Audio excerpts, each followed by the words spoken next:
पहला प्रश्न। भगवान, संस्कृत में एक सुभाषित है कि यदि शील अर्थात शुद्ध चरित्र न हो तो मनुष्य के सत्य, तप, जप, ज्ञान, सर्व विद्या और कला सब निष्फल होते। सत्यम तपो जपो ज्ञान सर्वा विद्या कला अपि नरस्य निष्फला सन्ति यस्य शील न विद्यते। भगवान निवेदन है कि सूक्ति पर कुछ कहें। आनंद किरण।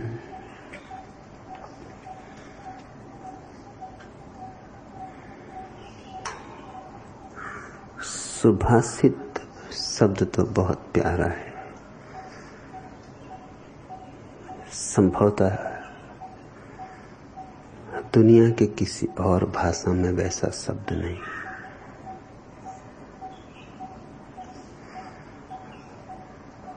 उस शब्द से बहुत सी बातों की ध्वनि उठती है।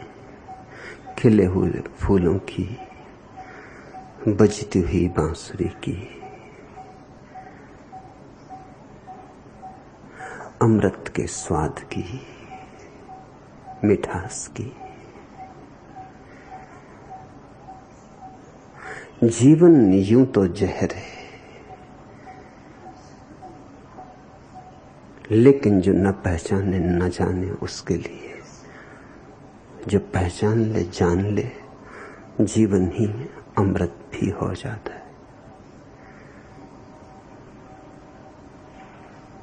ना समझ तो घर को खाद से भर ले सकता है और तब दुर्गंध ही दुर्गंध हो जाएगी। समझदार खाद को घर में नहीं भरता, बगिया में फैलाता है। उसी खाद से फूलों की सुगंध उठती है।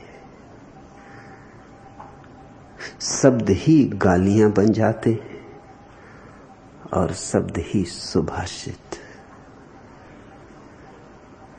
सुभाषित हमने उन सूक्तियों को कहा है जो बुद्धों ने कही, जागृत पुरुषों ने कही, जिनके शब्दों में शून्य की झंकार है। वे सुनने में ही मीठे नहीं, सुभाष ही नहीं, जीने में और भी मीठे हैं। इशारे हैं उनमें, इंगित हैं, दूर चांद की तरफ उठी हुई अंगुलियां हैं। जैसे फूल खिलता है, सुबह सुबह कमल का खिला फूल कीचड़ से निकलता है। कीचड़ को देख के किससे भरोसा है कि इससे कमल भी पैदा हो सकता है। कमल शब्द का ही अर्थ है कीचड़ से पैदा हुआ, मल से पैदा हुआ।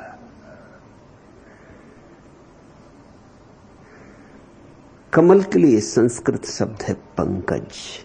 पंक का अर्थ होता है कीचड़, जा का अर्थ होता है जन्मा, कीचड़ से जन्मा।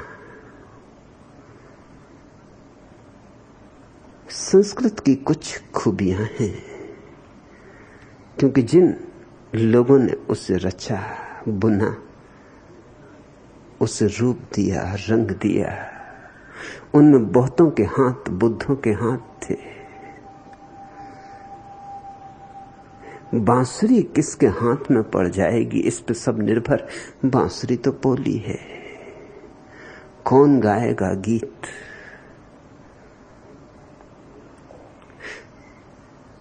बुद्धों ने शब्दों को छूकर भी समाधि का रूप दे दिया। कमल कीचड़ से खिलता है, कीचड़ से ही उठता है, कीचड़ से ही जन्मता है। कीचड़ में ही छिपा था। न तो कीचड़ को देखकर कोई कह सकता कि कमल इसमें छिपा होगा, और न कमल को देखकर कोई कह सकता कि यह कीचड़ से पैदा हुआ होगा। मगर कमल और कीचड़ के बीच सारे जीवन की कथा है। पैदा तो हर एक व्यक्ति कीचड़ की तरह होता है, लेकिन संभावना लाता है कमल होने की। फिर कमल झील पर तैरता है, फिर भी झील का जल उसे छू नहीं पाता।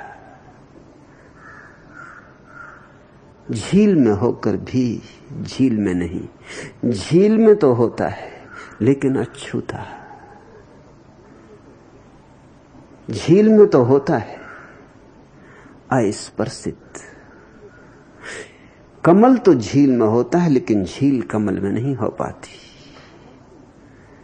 यही सन्यासी की जीवनचर्या है।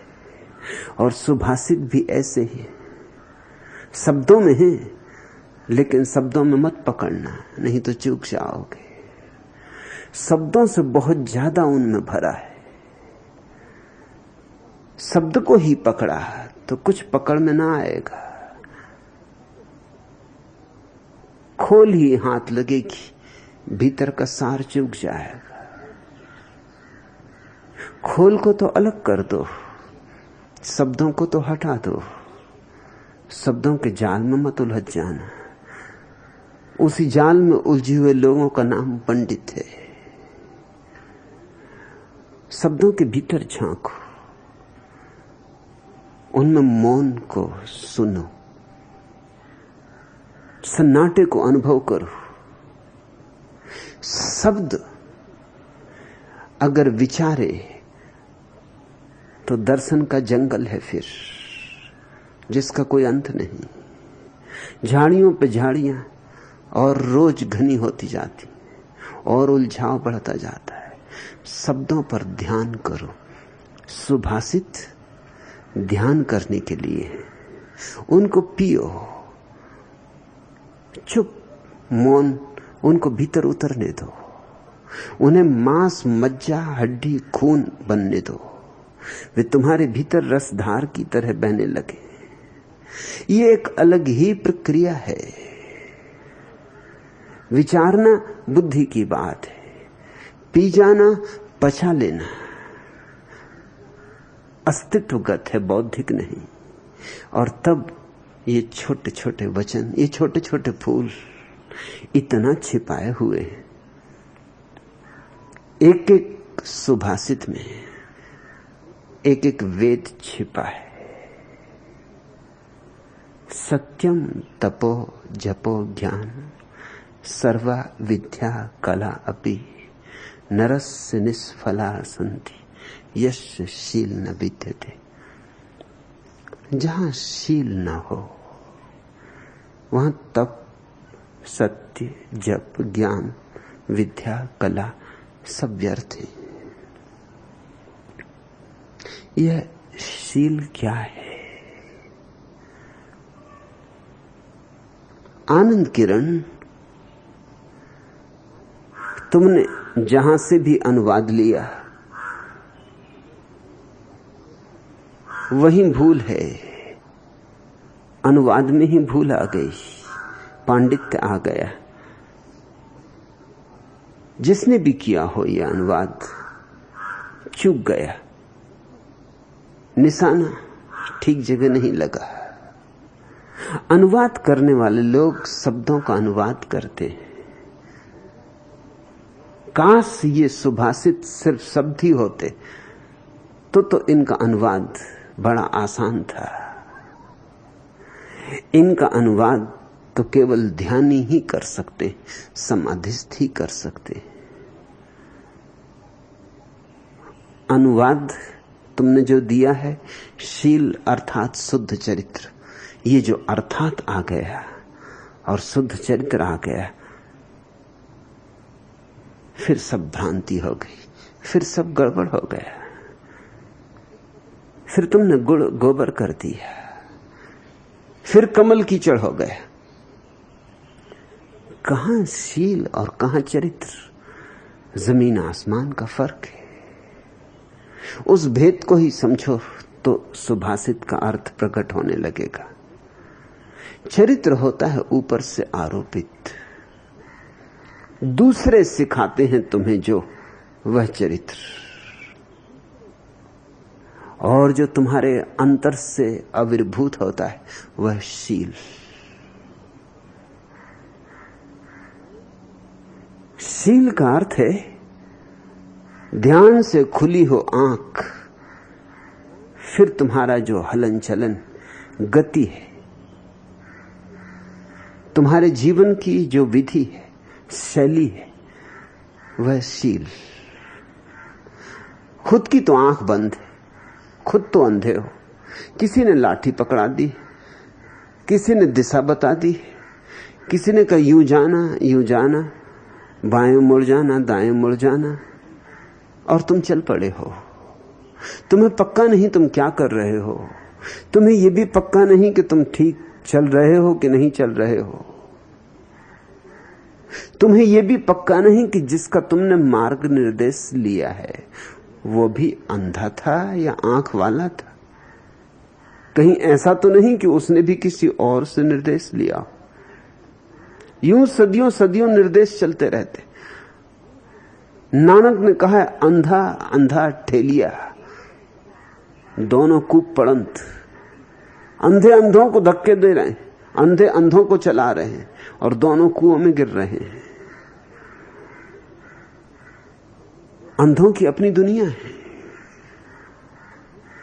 अंधे अनुकरण ही कर सकते। चरित्र है अनुकरण। मुल्ला नसरुद्दीन गया था ईद की नमाज पढ़ने ईदगाह। जब नमाज करने को झुका तो उसके कुर्ते का एक छोर पजामे में अटका रह गया पीछे। उसके पीछे के आदमी ने देखा, शोभा योग्य नहीं था, तो उसने झटका दे के कमीज को पजामे से छुटकारा दिला दिया। वो जो पजामे में अटक गया था कोर, उसको मुक्त कर दिया। मुल्ला नसरुद्दीन ने सोचा होगा जरूर इसमें कोई राज, नहीं तो क्यों पीछे वाला आदमी झटका देता, होगा इसमें कोई रिवाज। सो उसने आगे वाले आदमी के कमीज को पकड़ के झटका दिया। आगे वाले आदमी ने भी सोचा कि शायद नमाज का ये हिस्सा है, सो उसने आगे वाले आदमी के कमीज को पकड़ के झटका दिया। आगे वाला आदमी चौंका। उसने कहा कि क्यों मेरे कमीज को झटके दे रहे हो? उसने कहा मुझसे ना पूछो, पीछे वाले से पूछो। पीछे वाले से पूछा, उसने कहा मुझसे ना पूछो, ये मुल्ला नसरुद्दीन जो मेरे पीछे बैठा। मुल्ला नसरुद्दीन का मुझे तो बीच में डालो ही मत, मेरे जो पीछे बैठा इसी कम वक्त ने मेरे कमीज को झटका दिया। फिर ये सोच के कि नमाज तो व्यवस्था सी करनी चाहिए, मैंने भी झटका दिया, मेरा इसमें कोई हाथ नहीं। और सदियों सदियों से ऐसा तुम कर रहे हो। इस करने का नाम चरित्र है। चरित्र है अनुकरण। न बोध है, न बुद्धि है, न सोचा है, न समझा है, न ध्याया है।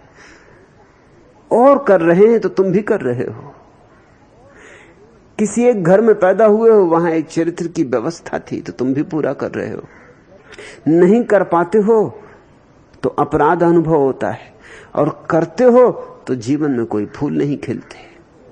चरित्र की ये दुविधा है और यही उसकी पहचान भी। पूरा करो तो जीवन उदास उदास, न पूरा करो तो गिलानी, आत्मगिलानी, हर हाल में मुसीबत। पूरा करो तो मुसीबत। तुम्हारे संतों को देखो, महात्माओं को देखो, उदास, न मुस्कुराहट है जीवन में, न हंसी की फुलझड़ियां हैं, न आनंद का उत्सव है, न दिए जलते, न रंग है, न गुलाल है, न होली, न दिवाली। मरुस्थल की तरह रूखे सूखे लोग, उनको देख के किसी को भी विरक्ति पैदा हो जीवन से,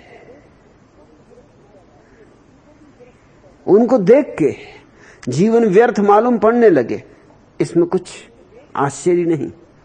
और यही उनका उपदेश और उनका जीवन उनके उपदेश का प्रमाण कि जीवन व्यर्थ है। और मैं तुमसे कहता हूं जीवन व्यर्थ नहीं है, क्योंकि जीवन में ही छिपा है सत्य, और जीवन में ही छिपा है मोक्ष, और जीवन में ही छिपा है परमात्मा। जीवन में छिपा है सारा साम्राज्य शाश्वत का, सनातन का। एस धम्मो सनातनो, यही जीवन तो सनातन धर्म है। और ये जीवन कितने रंगों में, कितने रूपों में प्रकट हो रहा है। मगर अगर तुम किसी की बात मानकर चलते रहे, मानकर ही चलते रहे, तो तुम्हें कभी इस जीवन से संबंध न जुड़ पाएगा। तुम टूटे टूटे रह जाओगे, तुम उदास हो जाओगे। अनुकरण का अर्थ है थोथा हो जाना, नकली हो जाना, झूठा सिक्का, पाखंड। चरित्र तो पाखंड होता है। इसलिए मैं कहता हूं सन्यासी का कोई चरित्र नहीं होता। शील तो होता है लेकिन चरित्र नहीं होता। चरित्र है वाह व्यवस्था। इसलिए हिंदू का चरित्र अलग होता है, मुसलमान का अलग होता है, जैन का अलग होता है, बौद्ध का अलग होता है, सिख का अलग होता है, पारसी का अलग होता है। लेकिन शील तो अलग अलग नहीं होते। बुद्ध का भी वही, कृष्ण का भी वही, महावीर का भी वही, लाओत्सु का भी वही, जरथुस्त्र का भी वही। शील तो अलग अलग नहीं हो सकते, लेकिन आचरण तो अनंत प्रकार के हो सकते हैं। दुनिया में ऐसी कोई चीज नहीं है जो कहीं किसी देश में, किसी जाति में, किसी काल में आदृत न रही हो, और ऐसी भी कोई चीज नहीं जो किसी देश में, किसी जाति में, किसी काल में अनादृत न रही हो। पृथ्वी पर हजारों तरह के कबीले जो तुम सोच भी नहीं सकते, उसे करने वाले लोग भी हैं, और जो तुम कर रहे हो उसमें हंसने वाले लोग भी हैं। चरित्र के साथ ये दुविधा रहेगी।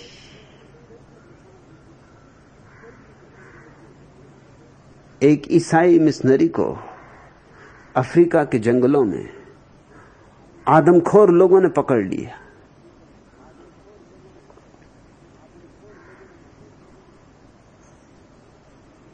ईसाई मिशनरी ने समझाने की कोशिश की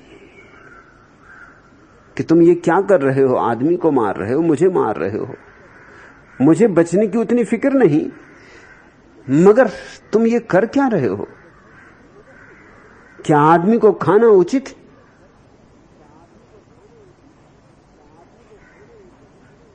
वे आदमखोर बोले, दूसरे महायुद्ध के जमाने की बात है कि तुम और हमें सिखाते हो।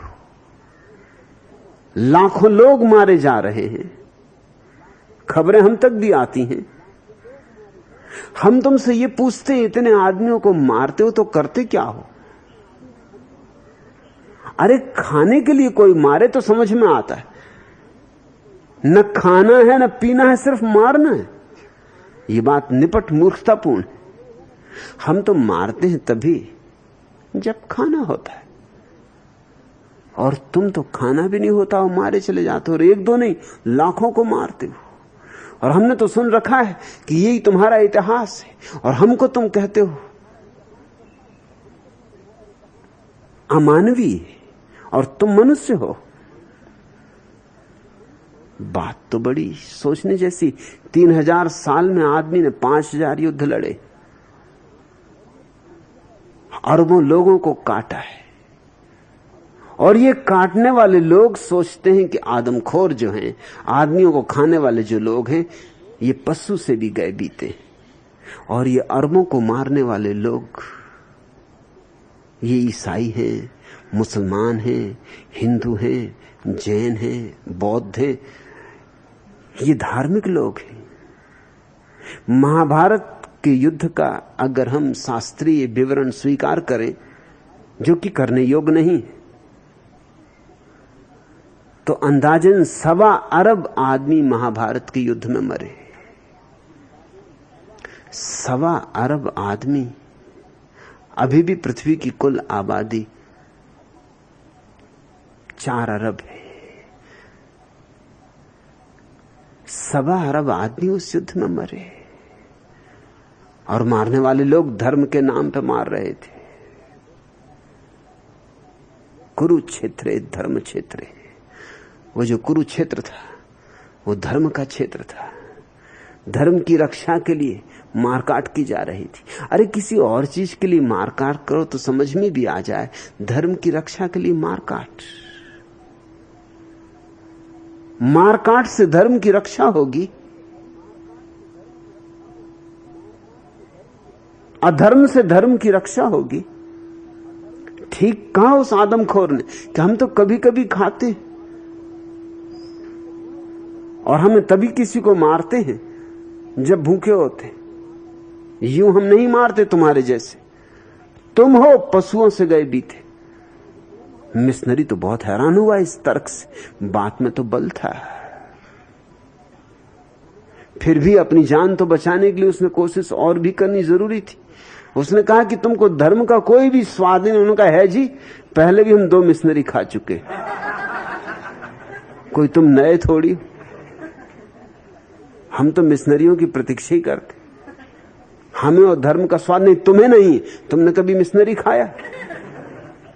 पादरी, पुरोहित, पंडित तुमने कभी खाया? साधु? अरे हम सबको पचाए, अनुभव से कहते, सबका स्वाद लिया है। और तुम हमसे पूछ रहे हो कि धर्म का स्वाद है या नहीं? आचरण तो अजीब अजीब तरह के होंगे। अफ्रीका का एक कबीला चींटे और चींटियों का भोजन करता, एकदम चींटे चींटियां इकट्ठा करता रहता। छोटे छोटे बच्चे चींटा दिखा कि गप कर जाते। और तुम्हारे तो सब्जी में भी चींटी दिख जाए, चींटा मिल जाए मरा हुआ, तो सब्जी भी खाई ना जाए तुमसे। और वो इसको स्वादिष्ट मानते हैं। चींटियों को इकट्ठा करते, सुखा के रखते, मौके बेमौके मेहमान आ जाए तो चींटे चींटियों का नाश्ता। चीन में लोग सांप को खाते हैं। सांप की सब्जी बहुत बहुमूल्य सब्जी समझी जाती, और साधारण आदमी नहीं खाते, बौद्ध भिक्षु भी खाते। प्रसिद्ध बौद्ध भिक्षु लिंची के संबंध में यह उल्लेख है कि कोई मेहमान आया हुआ था, प्रतिष्ठित वजीर था, बड़े ओहदे पर था, धनपति था। उसके स्वागत में लिंची ने अपने पूरे आश्रम को भोजन दिया था। 500 भिक्षु उसके साथ भोजन करने बैठे। लिंची के पास ही वजीर बैठा था। और जब रसोइयों ने आके भोजन परसा और प्रधान रसोई ने आके वजीर के और लिंची के थाली में सब्जी परसी, तो लिंची थोड़ा हैरान हुआ। उसने कुछ उठा के दिखाया रसोइयों को, ये क्या है? सांप का मुंह था। मुंह नहीं डाला जाता, मुंह काट के फेंक दिया जाता है, क्योंकि मुंह में जहर की ग्रंथि होती। सब्जी बाकी शरीर की बनती है मुंह को छोड़कर। लेकिन ये कहानी ज़ैन शास्त्रों में बहुत आदर से उल्लेखित है। आदर का कारण है, जब उसने मुंह उठा के दिखाया तो उस रसोइये ने क्या किया? वही भी भिक्षु था, आश्रम का रसोइया था। उसने झट से मुंह हाथ में ले अपने मुंह में डाल दिया और कहा धन्यवाद। गुरु तो बहुत प्रसन्न हुआ, न जरा झिझका, न जरा परेशान हुआ। सांप के मुंह को भी अपने मुंह में डाल दिया। बात को यूं पचा गया, किसी की समझ में नहीं आया क्या हुआ। लोग यही समझे कि कोई मीठी चीज, कोई स्वादिष्ट भोजन प्रसाद रूप में भिक्षु को मिला है। लेकिन सांप की सब्जी खाई जाती थी, अब भी खाई जाती। अभी कल की अखबार में खबर थी कि एक आदमी रोज ही एक सांप खाता है चीन में। जिस दिन सांप नहीं मिलता उसी दिन उसकी तबीयत ढीली हो जाती, सुस्त हो जाता। सांप चाहिए ही चाहिए, पौष्टिक आहार है, उसके बिना वो नहीं जी सकता। दुनिया में कहीं भी कोई सांप को खाने का ख्याल न करे, मगर बिच्छू को खाने वाले लोग भी हैं। और जो जिस घर में पैदा हुआ है, जिस परिवार में, जिस संस्कार में, उसको ही पकड़ लेता है। और तो कुछ पकड़ने को होता भी नहीं। माँ बाप सिखा देते हैं, शिक्षक, गुरु, पंडित, पुरोहित सब सिखा देते हैं, वो वैसा ही आचरण करना शुरू कर देता है। इस आचरण का नाम शील नहीं है। ये तो बिल्कुल थोथी बात है। ये तो ऊपर से पहनाए गए वस्त्रों जैसी है। ये तो मुखौटा है, जैसे कि किसी ने चेहरे को रंग दिया हो, सुंदर बना दिया हो। ये तो पानी पड़ जाए एक तो बह जाए, बूंदाबांदी हो जाए तो सब राज खुल जाए। इसलिए आनंद किरण, शील का अर्थ शुद्ध चरित्र न करो। और तुम्हारा मन या जिसने भी अनुवाद किया हो, सिर्फ चरित्र से ही न माना, उसमें शुद्ध और जोड़ दिया।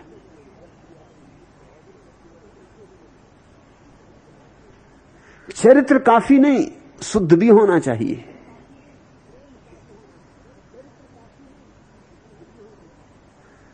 प्रेम काफी नहीं, शुद्ध प्रेम।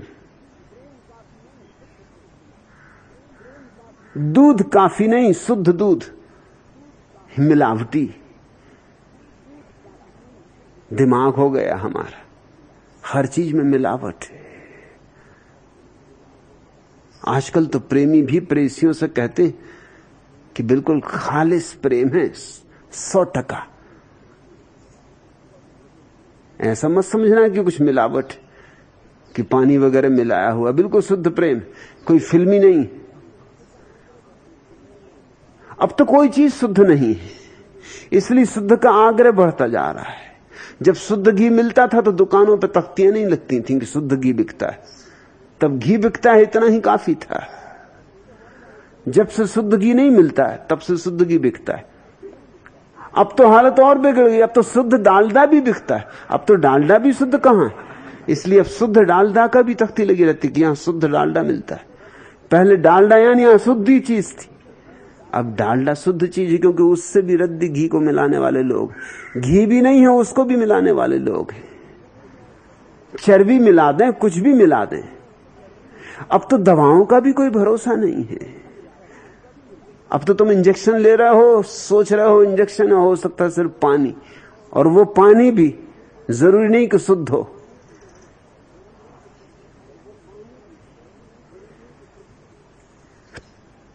तो हम इतने से ही राजी नहीं होते कि चरित्र पर्याप्त है।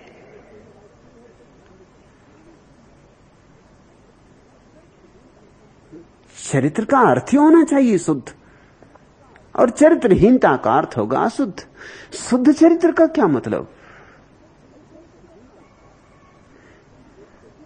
लेकिन हमारे दिमाग में मिलावट घुस गई।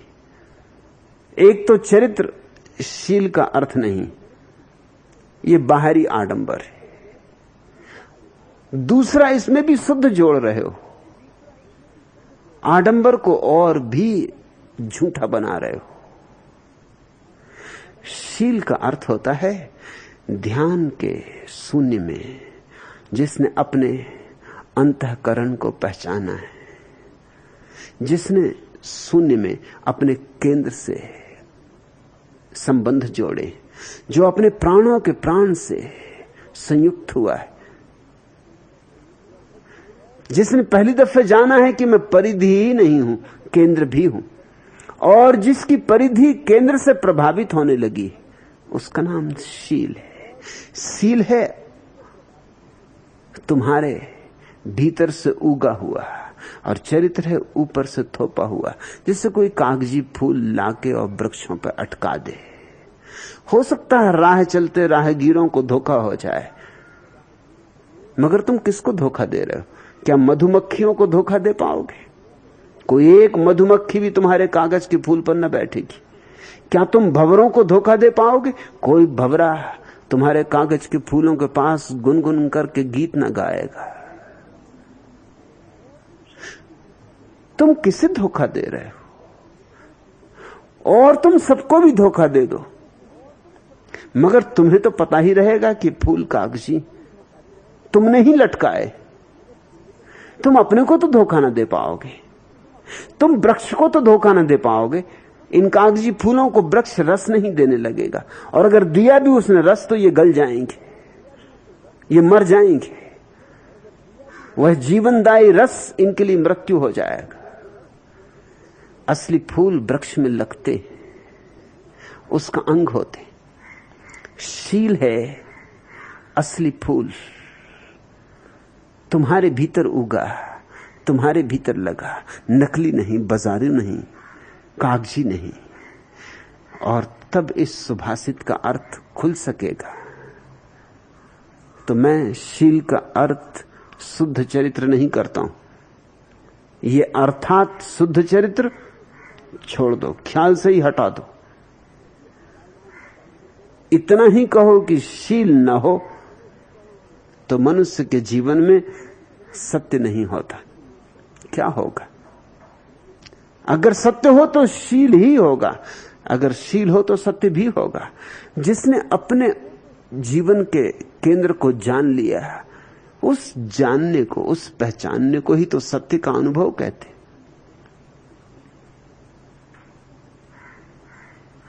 और जिसके जीवन में आत्म अनुभव हो, उसके जीवन में तप होता है। तप का क्या अर्थ? तप शब्द को समझना चाहिए। लोग सोचते हैं तप का अर्थ है अपने को सताना, गलाना, परेशान करना, हैरान करना। तप एक तरह की आत्महिंसा हो गई। तो फिर दुनिया में दो तरह के लोग हैं, दूसरों को सताने वाले और अपने को सताने वाले। इनमें कुछ फर्क नहीं। जहां तक सताने का संबंध है, ये एक जैसे, इनकी कोठियां अलग अलग नहीं। कोई दूसरे को अगर सताए तो हम उसको दुष्ट कहते, और अपने को सताए तो उसको संत कहते। गजब के लोग हैं, हम भी गजब के लोग हैं। हमारी कोटियां भी गजब की, हमारी व्याख्याएं भी अद्भुत। अरे दूसरे को जो सताए वो उतना दुष्ट नहीं है, क्योंकि दूसरा अपनी आत्मरक्षा भी कर सकता है। लेकिन जो खुद को सताए वो तो बहुत ही दुष्ट है, क्योंकि खुद की अब कोई आत्मरक्षा करने वाला भी नहीं है। अब तो जिसको हमने रक्षक समझा था वही सता रहा है। अब तो जिससे हम बचना चाहते थे वही मार रहा है। अब कौन बचाएगा? जिसको हमने सुरक्षा मानी थी वही झूठी सिद्ध हो गई। इसलिए जो कायर हैं और दूसरों को सताने में डरते हैं, क्योंकि दूसरों को सताने में खतरा है, दूसरों को छेड़ने में खतरा है। जैसे कोई मधुमक्खी का छत्ता छेड़ दे, दूसरे को छेड़ोगे तो दूसरा बदला देगा, आज नहीं कल, कल नहीं परसों। और कौन जाने खतरनाक आदमी हो। मुल्ला नसरुद्दीन चला जा रहा था एक रास्ते से, ऊपर से एक ईंट गिरी, उसकी खोपड़ी पे पड़ी, भनभना गया, तमतमा गया। उठाई ईंट और गुस्से में गया जीना चढ़ के ऊपर कि सिर खोल दूंगा। कौन हरामजादा है जिसने ईंट पटकी, देखता भी नहीं। उधर जाकर देखा तो एक पहलवान खड़ा था, अभी दंड बैठक लगा के ही उठा था।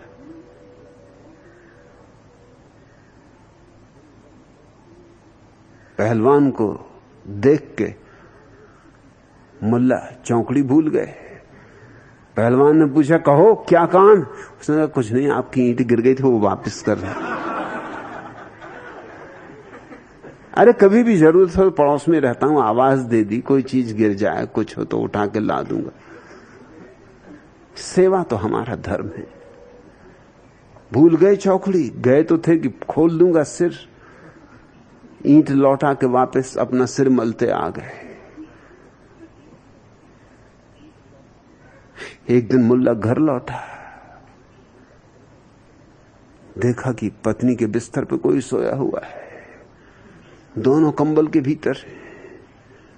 आग बबूला हो गया। सोचा कि निकाल लूं तलवार की पिस्तौल, पर इसके पहले कि पिस्तौल निकालने जाऊं जरा देख तो लूं कौन। कंबल उठाया, वही पहलवान। जल्दी से कंबल उड़ा दिया। पत्नी ने कहा, क्यों, क्या करते हो? अरे उसने कहा, बेचारे पहलवान को ठंड न लग जाए। और एक कंबल ले आऊं भैया? शांति से सो। मगर दिल तो भनभना रहा था, ये तो हद हो गई। ईंट भी ठीक थी, मगर अब जरूर बात आगे बढ़ गई बहुत। कंबल तो उड़ा के बाहर लौट आया। पहलवान का छाता रखा था, उसका पहलवान का छाता अपनी टांग पर रख कर तोड़ दिया और कहा कि हे प्रभु, अब ऐसा हो कि जम के बरसे, पानी ऐसा बरसे कि कम वक्त को पता चल जाए, घर पहुंचने में मजा आ जाए इसको भी। अब और क्या करोगे? उसका छाता तोड़ के परमात्मा से प्रार्थना कर रहे हैं। जो लोग दूसरों को नहीं सता सकते, क्योंकि दूसरों को सताना खतरे से खाली नहीं है, जोखिम का काम है, वो अपने को सताने लगते। और मजा यह है कि यही कायर तुम्हारे महात्मा बन जाते, यही तुम्हारे संत बन जाते। इन्हीं के चरणों में तुम सिर झुका रहे हो, इन्हीं कायरों की पूजा चल रही है। तप का यह अर्थ नहीं है। तप का अर्थ होता है, तप शब्द में ही अर्थ छिपा हुआ है। तप यानी तपिस, एक ऊर्जा, एक गर्मी, जैसे भीतर सूरज उगाया हो, जैसे जीवन की सारी ऊर्जा जागृत हो गई हो, जैसे सोए स्रोत खुल गए हो, झरने फूट पड़े हो। एक दीप्ति, एक ओजस। जिस व्यक्ति ने स्वयं के सत्य को जाना है, उसके जीवन में एक गर्मी होगी, क्रांति की, बगावत की। उसके जीवन में एक आग्नेयता होगी, क्योंकि उसके भीतर आत्म ज्योति का दिया जलेगा। उसके भीतर ठंडा बर्फ जैसा हृदय नहीं होगा, मुर्दा हृदय नहीं होगा, जीवंत हृदय होगा। तप का अर्थ है ऊर्जा, गर्मी। जिससे सूरज निकल आता है तो फूल जो बंद थे रात भर खुल जाते, पक्षी जो रात भर सोए रहे जग जाते, जिनके कंठ रात भर चुप थे अचानक गीतों में फूट पड़ते। वैसे ही सत्य के अनुभव के साथ तुम्हारे जीवन में ऊर्जा का पदार्पण होता है। सूरज उगता है, फूल खिलते हैं, जागरण आता है और गीत और नृत्य और उत्सव। तप अपने को सताना नहीं है, अपनी जीवन ऊर्जा को उसकी पराकाष्ठा पर प्रकट होने देना है। और जिसकी जीवन ऊर्जा पराकाष्ठा पर प्रकट होगी, निश्चित ही उसका अंतिम परिणाम सृजन होगा, कला होगी। क्योंकि ऊर्जा तुम्हें सृष्टा बनाएगी। तुम गीत रचो कि मूर्ति रचो कि चित्र बनाओ कि तुम जो कुछ भी करोगे, उस सब में एक सौष्ठव होगा, उस सब में एक संस्कृति होगी। तुम मिट्टी छुओगे तो सोना हो जाएगी, और मिट्टी को छूकर सोना बना देने का नाम ही कला है।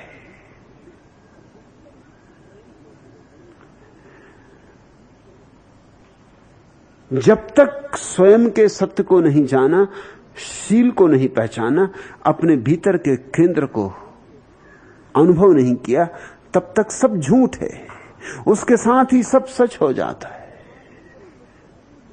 एक को जान लो तुम, स्वयं को, तो तुम्हारे जीवन में फूल ही फूल खिल जाते, इतने फूल खिल जाते हैं कि तुमने कभी कल्पना भी न की थी, इतने गीत कि तुमने कभी सोचा भी न था कि तुम्हारे भाग्य में होंगे, इतना आनंद, इतना नृत्य, इतनी ऊर्जा कि नृत्य तो फूटेगा ही, आनंद तो जगेगा ही। ऊर्जा तो अपने आप नाचती है, ऊर्जा बिना नाचे नहीं रह सकती, झरने फूट पड़ेंगे। और तभी जब ये बैठ के जो राम नाम की चदरिया ओढ़े हुए और माला हाथ में लिए हुए जप कर रहे हैं मुर्दों की भांति, इनके जप का कोई मूल्य नहीं है। लेकिन जप का अर्थ होता है जब तुम्हारे जीवन में आनंद की पुलक आई, लहर दौड़ी और तुम्हारे भीतर अनुग्रह का भाव उठा। परमात्मा को या परमात्मा शब्द को बीच में ना भी लाओ तो भी चलेगा, अस्तित्व को जब धन्यवाद देने के लिए तुम झुके, उस झुकने का नाम जप है। फिर वह मौन भी हो सकता है, मुखर भी हो सकता है। उस स्वानुभूति के पहले जो ज्ञान है कचरा है, किताबी है, शास्त्रीय है।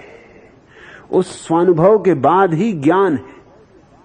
ज्ञान एक ही है, अपने को जानना। उपनिषदों ने बड़ी अनूठी व्याख्या की है, दुनिया में कभी ऐसी व्याख्या नहीं की गई। जिसको आज हम विज्ञान कहते हैं उसको उपनिषद अविद्या कहते हैं। बाहर का ज्ञान अविद्या, ये भूगोल और इतिहास और ये गणित और ये भौतिकी और ये रसायन, बाहर का सब ज्ञान उपनिषद अविद्या कहते, और भीतर के ज्ञान को विद्या कहते।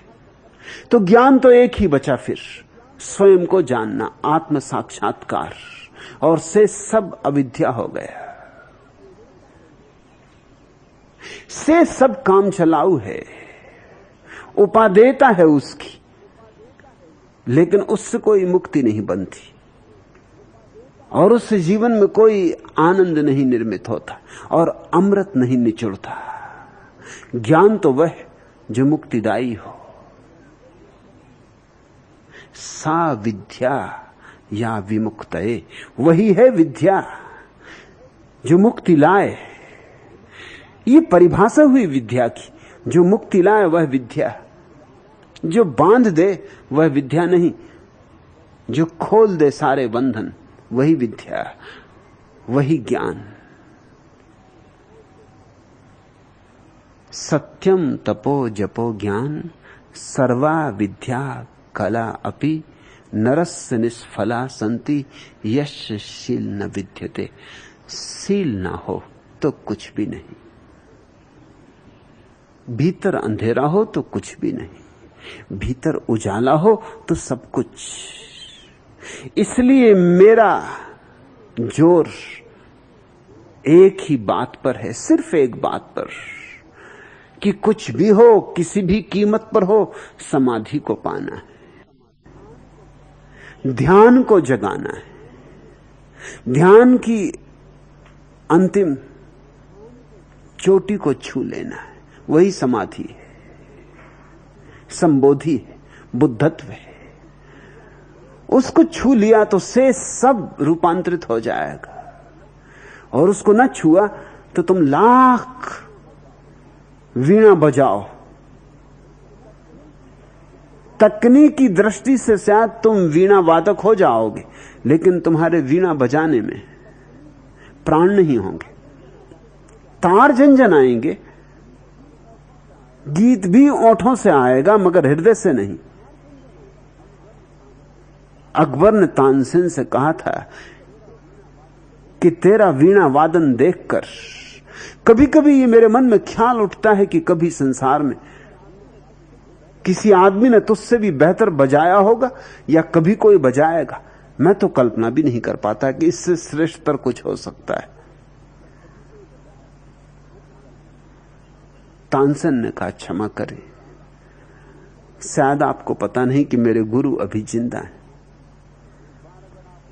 और एक बार अगर आप उनकी वीणा सुन लें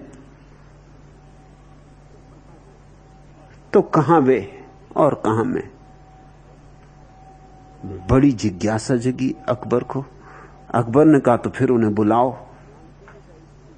तानसेन ने कहा, इसलिए मैंने कभी उनकी बात नहीं छेड़ी। आप मेरी सदा प्रशंसा करते थे, मैं चुपचाप पी लेता था जैसे जहर का घूंट कोई पीता है, क्योंकि मेरे गुरु अभी जिंदा हैं। उनके सामने मेरी क्या प्रशंसा।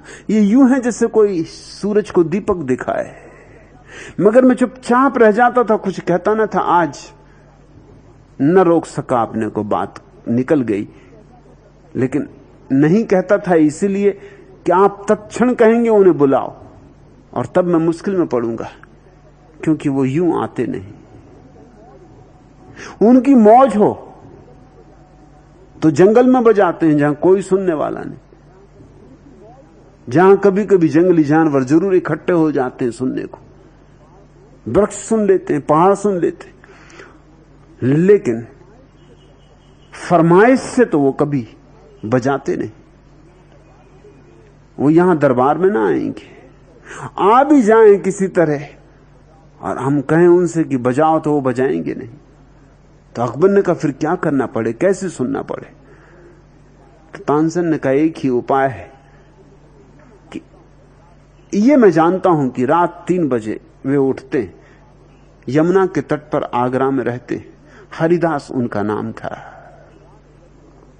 हम रात चल के छुप जाएं, 2 बजे रात चलना होगा, क्योंकि कभी 3 बजे बजाएं, 4 बजे बजाएं, 5 बजे बजाएं, मगर एक बार जरूर सुबह सुबह स्नान के बाद वो वीणा बजाते। तो हमें चोरी से ही सुनना होगा, बाहर झोपड़े के छिपे रह के सुनना होगा। शायद ही दुनिया के इतिहास में किसी सम्राट ने, अकबर जैसे बड़े सम्राट ने, चोरी से किसी की वीणा सुनी हो। लेकिन अकबर गया, दोनों छिप रहे एक झाड़ की ओट में, पास ही झोपड़े के पीछे। कोई 3 बजे स्नान करके हरिदास यमुना से आए और उन्होंने अपनी वीणा उठाई और बजाई।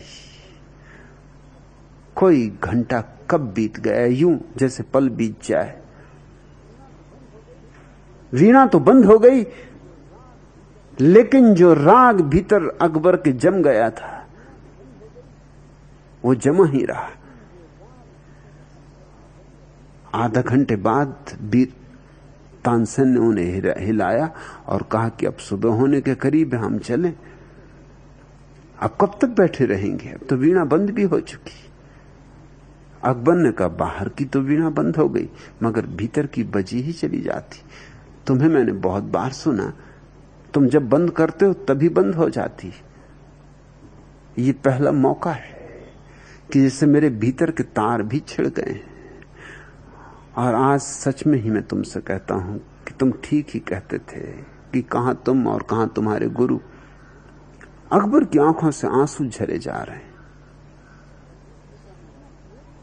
उसने कहा, मैंने बहुत संगीत सुना है, इतना भेद क्यों है? और तेरे संगीत में भी और तेरे गुरु के संगीत में इतना भेद क्यों है? जमीन आसमान का फर्क है। तानसेन ने कहा, कुछ बात कठिन नहीं है। मैं बजाता हूं कुछ पाने के लिए, और वे बजाते हैं क्योंकि उन्होंने कुछ पा लिया है।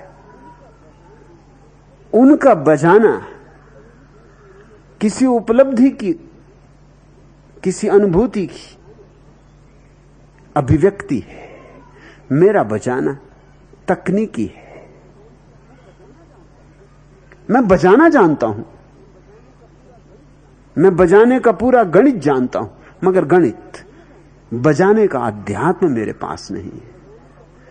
और मैं जब बजाता होता हूं तब भी इस आशा में कि आज क्या आप देंगे, हीरे का हार भेंट करेंगे कि मोतियों की माला, कि मेरी झोली सोने से भर देंगे कि असरफियों से। जब बजाता हूं तब भी नजर भविष्य पर अटकी रहती, फल पर लगी रहती। वे बजा रहे हैं, न कोई फल है न कोई भविष्य, वर्तमान का क्षण ही सब कुछ है। उनके जीवन में साधन और साध्य में कोई फर्क नहीं, साधन ही साध्य है। और मेरे जीवन में भी साधन और साध्य में बहुत फर्क है। बजाना साधन है, पेशेवर हूं मैं, उनका बजाना आनंद है, साधन नहीं। वे मस्ती में हैं, वे पिए हैं, और जो परमात्मा को पिए है उसके बजाने में जरूर वही शराब कुछ तो बही आएगी। उन तक भी बहाएगी जिन्होंने तौबा कर रखी कि कभी ना पिएंगे, उनके कंठों में भी उतर जाएगी। किसी सच्चे पीने वाले के पास अगर बैठ गए, किसी पियक्कड़ के पास अगर बैठ गए, तो तुम्हारे तौबा के जीने से ही उतर उतर के तुम्हारे हृदय तक शराब पहुंच जाएगी, तुम्हारी कसमों को तोड़ देगी, तुम्हारे नियम व्रत उपवास तोड़ देगी। आनंद तुम्हें बहा ले जाएगा। बह जाओगे तभी पता चलेगा कि अरे कितने दूर निकला है, बहुत दूर निकला है। शील हो तो से सब आ जाता है, और शील ना हो तो तुम जमाते रहो, बिठाते रहो सब साथ सामान, बस कचरा ही इकट्ठा कर रहे हो। मुक्ति नहीं होगी और कचरे से दब जाओगे। शील मुक्ति है, चरित्र बंधन है।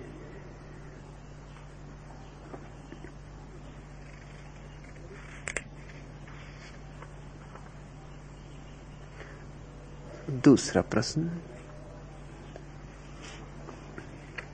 भगवान आप बड़ौदा आए थे और घर पर भी आए थे, तब खाने पीने की कुछ बातें चल पड़ी थी। फिर 3 दिन के बाद जब आप बंबई वापस जा रहे थे, तब मैं आपको छोड़ने के लिए स्टेशन पर आई थी, और तब आपको मैंने कहा था कि दही शक्कर खाने से जुकाम मिट जाएगा। तब आपने आज प्रवचन में जैसे मजाकी वातावरण पैदा कर दिया, ऐसा ही वातावरण बनाकर मुझे कहा था मैं जरूर आऊंगा दही शक्कर खाने के लिए, तू बुलाएगी जरूर ना। तो आप कब आ रहे हैं? मैं इंतजार कर रही हूं। जो वादा किया वो निभाना पड़ेगा। रोके जमाना चाहे रोके खुदाई, तुझको आना पड़ेगा। जो वादा किया वो निभाना पड़ेगा, निभाना पड़ेगा। वीणा भारती।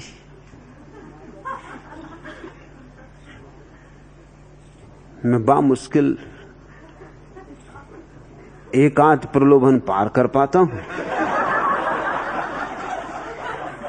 फिर कोई प्रलोभन। इसलिए तो ऋषि मुनि कह गए कि भवसागर आनंद है।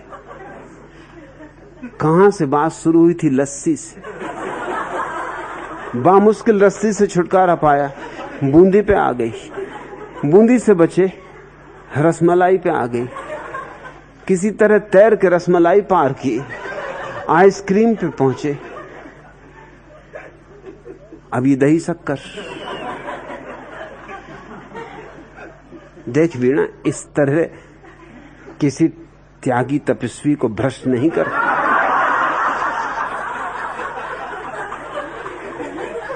इस तरह के प्रलोभन नहीं। इसी तरह तो योग से लोग भ्रष्ट हो चुके। ये दही शक्कर।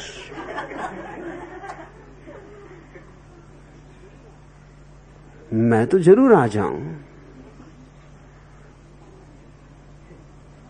क्योंकि मुझे कुछ अड़चन नहीं है भ्रष्ट होने में।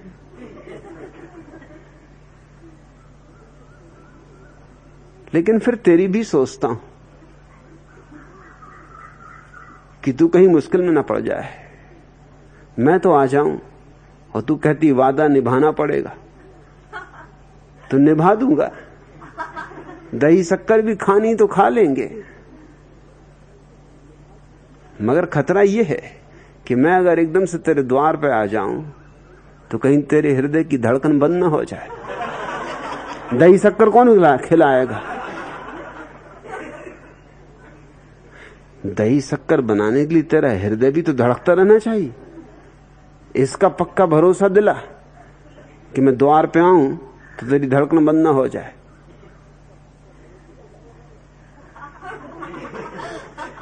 और मुझे नारी हत्या का भागीदार न बना। और फिर तेरे बच्चों की भी सोचता हूं,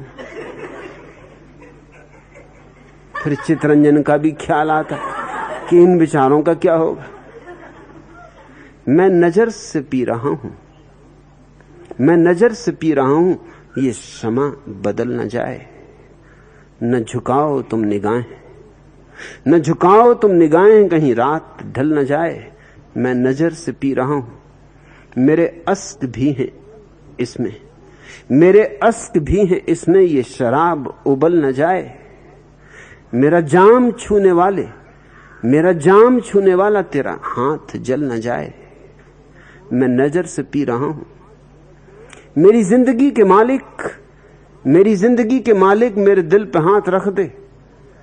तेरे आने की खुशी में मेरा दम निकल न जाए, तेरे आने की खुशी में मेरा दम निकल न जाए। मैं नजर से पी रहा हूं। अभी रात कुछ है बाकी, अभी रात कुछ है बाकी, न उठा नकाब साकी। तेरा रिंद गिरते गिरते कहीं फिर संभल न जाए, तेरा रिंद गिरते गिरते कहीं फिर संभल न जाए। मैं नजर से पी रहा हूं, ये समा बदल न जाए। इससे डरता हूं, वादा तो पूरा कर दूं, डरता हूं तेरे आने की खुशी में मेरा दम निकल न जाए। डरता ही नहीं हूं, मुझे पक्का भरोसा है। मैं तेरे द्वार पे आया वीणा कि तेरा दम निकला।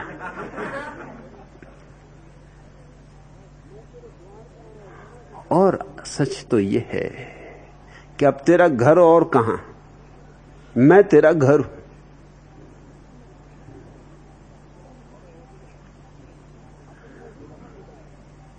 अब तू मुझे कहां बुला रही है?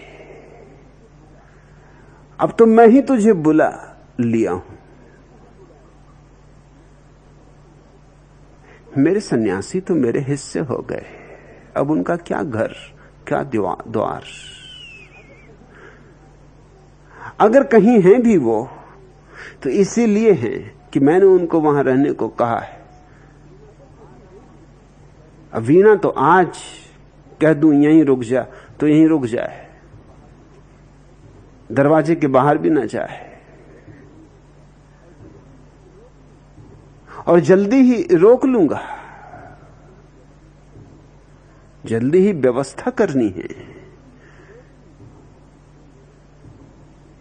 कि जो मेरे हृदय से जुड़ गए हैं, इस सत्संग को एक सागर बना लें, इसके अंग हो जाएं, इसमें डूब जाएं। एक ही दिया हजारों दियों को जला सकता है, और जब हजारों दिए जलते हैं एक साथ, जब दिवाली होती, तभी तो संघ का जन्म होता है। बुद्ध के शिष्य बुद्ध के चरणों में 3 प्रार्थनाएं करते थे। बुद्धम शरणम गच्छामि, वह पहली प्रार्थना कि हम उनकी शरण जाते हैं जो जाग गए। फिर दूसरी संघम शरणम गच्छामि, हम उनकी शरण जाते हैं जो जागने वाले के साथ हो लिए।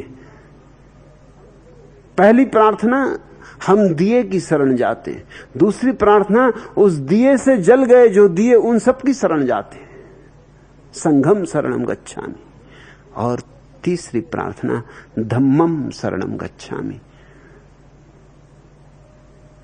दिए, फिर चाहे बुद्ध हो और चाहे बुद्ध से जले हुए और दिए, आज नहीं कल तिरोहित हो जाएंगे, इनका तो निर्वाण हो जाएगा। निर्वाण शब्द दिए के बुझने से बना है। निर्वाण का अर्थ होता है दिए का बुझ जाना। ये दिए तो आज प्रकट हैं, कल अप्रगट हो जाएंगे। आज अभिव्यक्त हो रहे हैं, कल शून्य में तिरोहित हो जाएंगे।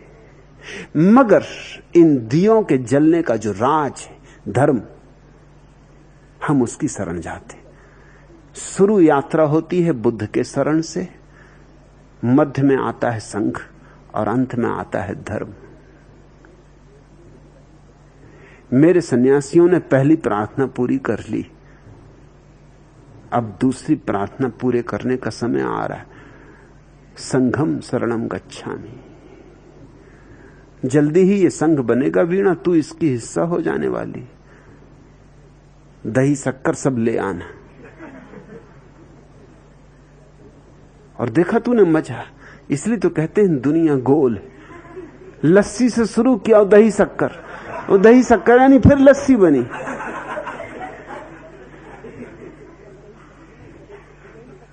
लस्सी के बिना चलेगा नहीं, लाख बचो बच नहीं सकते। लस्सी का बड़ा तत्व ज्ञान है। तन मन शीतल करे।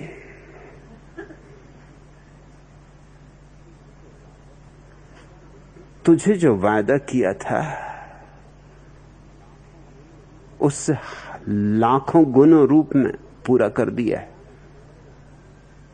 पहचाने कि न पहचाने, मैंने तो वादा किया था मैं तेरे घर आऊंगा, और किस तरह पूरा कर दिया कि तुझे अपने घर बुला लिया है। उतना ही पूजा करता कि तेरे घर आता तो एक दिन चला जाता, तुझे ही बुला लिया तो अब जाने का उपाय भी न रहा। वादा तो पूरा कर दिया है और तू भी जानती कि पूरा कर दिया है।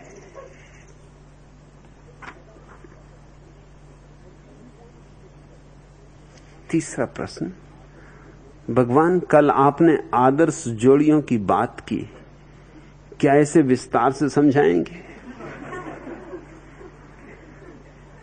विमल किशोर, भैया इसका विस्तार तो बहुत हो सकता है, मगर थोड़ी कहीं ज्यादा समझना। विस्तार में खतरा है। भारत में हजारों घरों में ठहरा हूं, मगर उंगलियों पर गिनी जा सके बस इतनी ही जोड़ियों को कह सकता हूं कि जोड़ियां हैं। मेरी जोड़ी की परिभाषा उल्टी, उनका कसूर नहीं, तुम्हारा कसूर नहीं। मेरी परिभाषा यह है कि जो लोग विवाह के बाद भी प्रेमी बने रहे, बहुत कठिन मामला है। विवाह के पहले प्रेम तो बहुत आसान बात है, कोई भी बुद्धू कर ले, बुद्धू ही करते।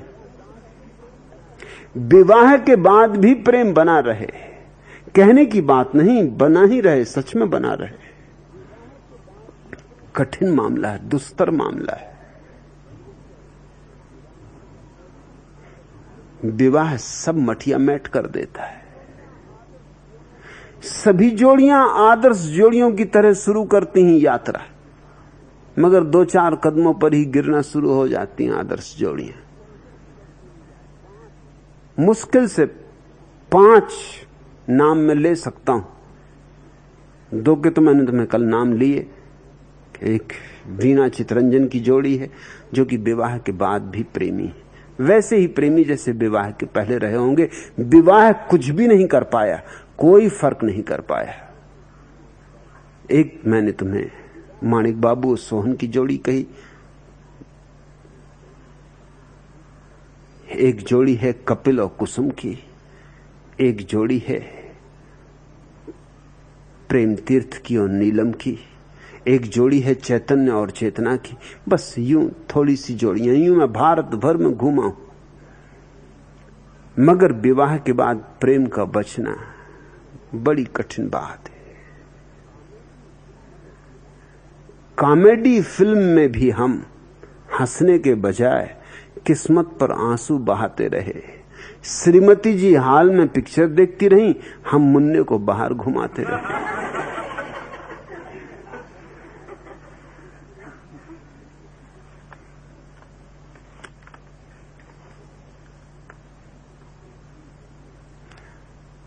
उस दिन जब मैं चंदूलाल से भेंट करने गया तो देखा पति पत्नी मुंह लटकाए बैठे हुए। मैंने पूछा, क्या हुआ चंदूलाल? चंदूलाल ने उदास स्वर में कहा, क्या बतलाऊं भगवान, ये टिल्लू की मां और मैं कल मुल्ला नसरुद्दीन के घर बैठने गए थे। उस मूर्ख ने अपने बच्चे आगे करके मुझसे कहा, अरे चंदूलाल आपके ही हैं। बस उसी समय से ये टिल्लू की मां मेरी जान लिए ले रही। इसका गुस्सा आसमान सातमान पे चढ़ा हुआ है। कहती कि ये उसने क्यों कहा कि बच्चे आपके ही, इसका मतलब क्या?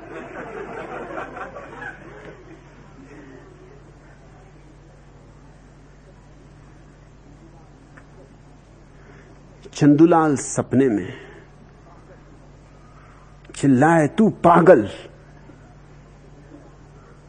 चंदूलाल की पत्नी ने कहा, अरे कम वक्त क्या कहा? चंदूलाल ने पुनः सपने में ही कहा, तू पागल। चंदूलाल की पत्नी ने हिलाया और कहा, हरामी। क्या कहा? फिर से तो कहे। तब तक उनकी नींद खुल गई। चंदूलाल बोले, अरे आप हैं क्या? मैं पागल। नींद में कुछ भूल चूक हुई हो तो क्षमा करना टिल्लू की मां। अरे नींद का क्या, मगर नींद में ही सच्चाइयां प्रकट होती। मनोवैज्ञानिक तुमसे सपनों के संबंध में पूछता है, क्योंकि जागृत में तो ऐसा झूठ छाया हुआ है। अब सपनों का ही भरोसा करना पड़ता है। शायद सपने में सच निकल आए तो निकल आए। घर लौटकर पति ने देखा कि पत्नी उसके गहरे दोस्त के साथ बिस्तर पर लेटी। उसने चीख के कहा, क्या हो रहा है? पत्नी ने उसके दोस्त से कहा, देखा मैंने कहा ना था कि ये निपट अनाड़ी।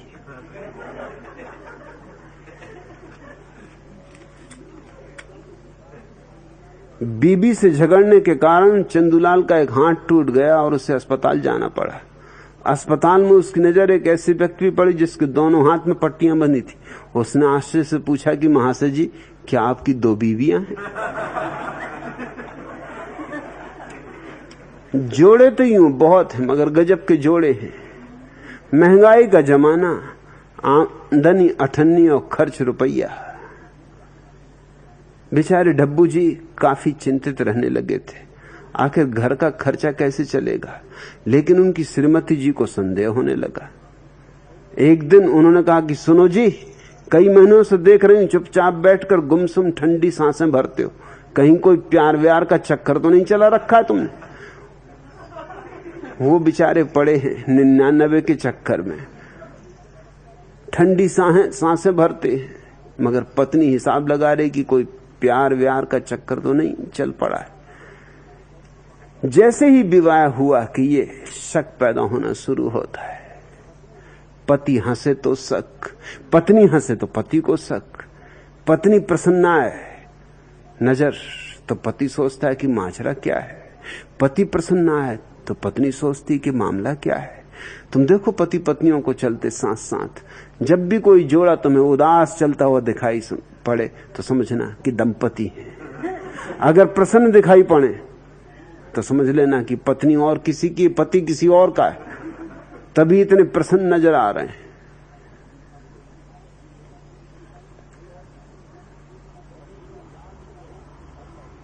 डब्बू जी रात देर से घर लौटे।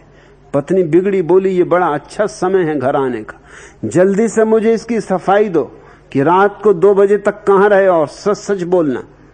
डब्बू जी शांति से बोले, पहले तुम एक बात तय कर लो कि तुम्हें सफाई चाहिए या सच बात। दोनों एक साथ मैं नहीं संभाल सकता। दोनों कौन एक साथ संभाल सकता है?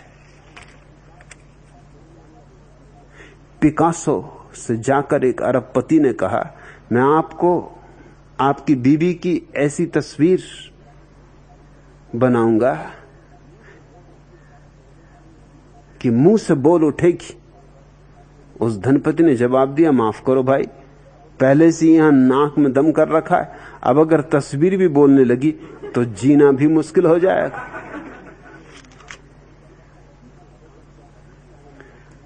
पति ने काम की अधिकता का बहाना बनाते हुए पत्नी के साथ उसके मायके जाने में असमर्थता जाहिर की। पति के इतना कहते ही पत्नी ने गुस्से में बड़बड़ाना शुरू कर दिया, आप हमेशा ससुराल जाने का नाम आने पे आनाकानी करते, ससुराल से तो ऐसे दूर भागते मानो सब आपको खा ही जाएंगे। इतना ही चिढ़ते थे तो शादी कराकर विदा कराने कैसे चले आए थे?